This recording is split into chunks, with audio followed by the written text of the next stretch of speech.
100%, I believe that morality can exist without religion. We have discussed this in our class, and pretty much we all come to the same conclusion. I believe in socialization. I don't believe that you need any book or written rule to know that you don't kill people, you don't harm other people, you act in your cultural relativeness to your society, and you don't need a Bible or a Quran or anything to tell you that hurting other people is wrong. You learn that through the socialization process. Thank you. Would you like to speak to that? Yes. The question asks, in your opinion, could morality exist without religion? And I guess I think that it could exist without religion, or without God. I'm going to have to say no. I think that we have morality because God has put morality in all of us. And I also want to share another passage from the Bible. This is Paul again, and he's speaking to Christians in Romans that we're kind of talking about where we get these ideas of morality. He talks about a natural instinct to be moral, actually, that's in all of us. And he says, just because a person hears the law, talking about the law of Moses or the Old Testament, and reads it and recites it, does not mean that he's right before the one true God. It is following the law that makes one right, not just hearing it. He says, here's the thing. He says that these lives demonstrate that God has inscribed the law and its teachings on all of our hearts. So he talks about in this passage how a lot of people, even those that were outside of God's law, they still did things that were right according to God's law, but that's because even they had God's law inscribed on their hearts. So I think that religion, how we practice, these different things, they have their own moral code. I think that morality is often defined in the eyes of the beholder. What I say is good and bad is sometimes my opinion, and sometimes whatever you all say is good and bad is sometimes your opinion. But I think that there is certain things that we all agree or that we all think are bad, like murdering people. But I'd have to say it's because God has inscribed that on our hearts, that it's just wrong to do certain things. Thank you. Well, the Quran also says that every word of it is inscribed in our hearts. So you don't have an excuse for not knowing the Islamic religion because it's inscribed on your heart, whatever that means. The problem with that is if God gives us a morality, which God? Do the Buddhists, do they have morality? Jains, Hindus? What about we know biologically that the human species as Homo sapiens have existed for some time around 100 to 200,000 years, depending on which biologist you like best, I guess.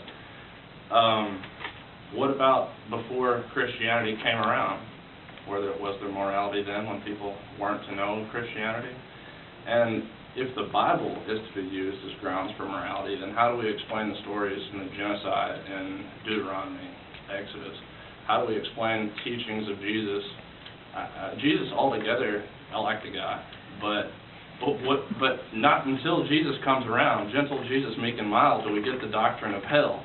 Not until then. Jesus tells us that come to me, and if you hate not your parents, your family, then you will not enter the kingdom of heaven. How do we say this is moral teaching? How do we say it's moral teaching to love your enemy? It's against nature. I know it sounds great, love your enemy, but if you're in a war and you turn the other cheek, you're going to get killed.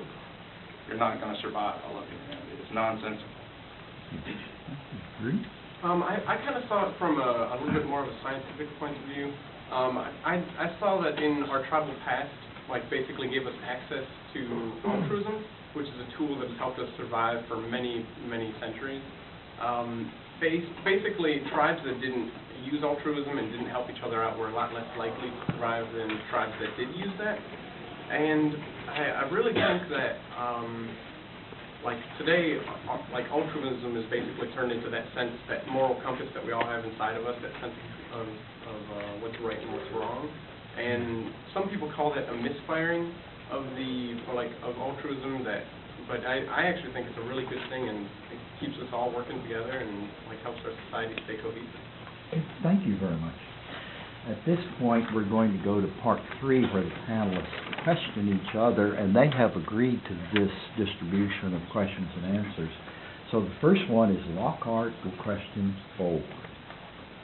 And again, you have 1.5 minutes for each question and answer. But I have to enforce this to give our other people a chance to talk.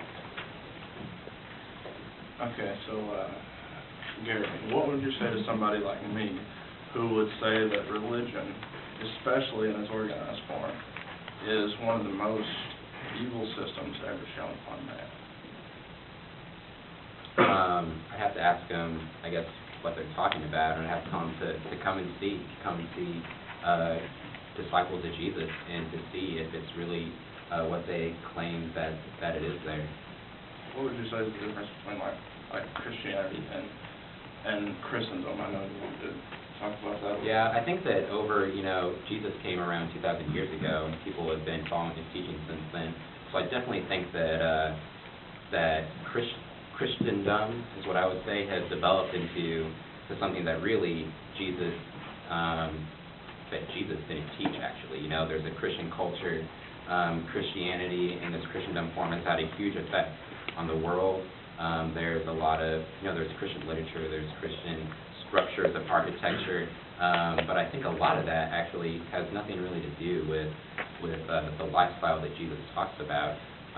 So the Christianity that I know that sometimes you are upset with, I think personally, is a part of this Christendom, which really shouldn't be. It's just another religion, I think, actually. But I don't think that Jesus calls us to religion. He calls us to live for him. So. Thank you. Next, V.P. Sanders for question mode. Hey there. I just wanted to ask, what proves to you that God exists, or like why do you believe God is a defensible belief? I guess I would have to go more along the lines of nature. For some reason, when I look at a tree, I would like to think that something created that, or created the molecules and the atoms and everything for that to exist.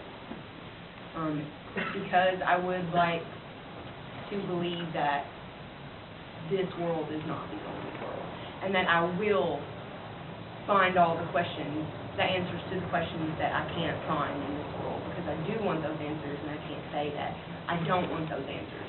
And I think believing in God kind of helps me realize that maybe one day I might begin to find some answers. Thank you. Would Mr. Ford like to question Mr. Lockhart? Yeah, I have a question. In your statement to the first question, you mentioned how people will develop the idea of God basically because this world is lame, basically, and they wanted to believe in something, the afterlife. And so we came with the idea of this God to explain that, there's something later on after this world. Is that right? I think that God is a product of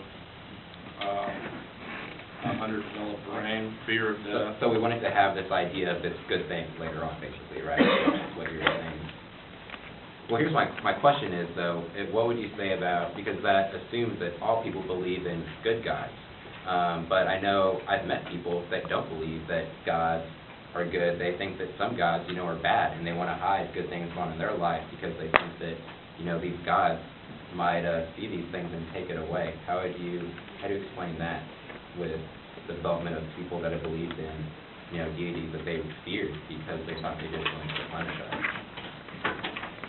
I don't think I understand the question. How do I explain? Why would such culture develop an idea about a God that wasn't good, that believed that they were just out there to punish us?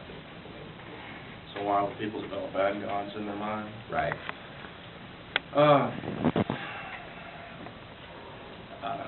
don't really know why people would develop bad gods, other than the fact that I don't necessarily know what you mean by bad gods either. But gods that people fear, that just goes along with the fear of death. And like I was talking about earlier, when people want to pray for agriculture, and people want to pray for rain, they may be afraid of such things, but I don't. Or like with some of these, like the prayers, it's more of an appeasement. They're trying to please, in some cases, these gods that they think really are just mean things that are in control, and that we need to do these things so they don't zap us, basically. Brief response. I don't know why people believe in God. Okay, very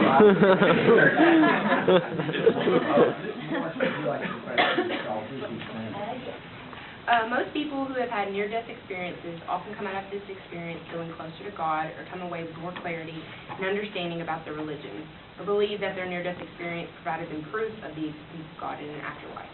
Why did your near-death experience draw you further away from religion and God? Well, I got hit by a car about a week before I was supposed to come here to college. And basically, it gave me the opportunity to come here and honestly talk to as many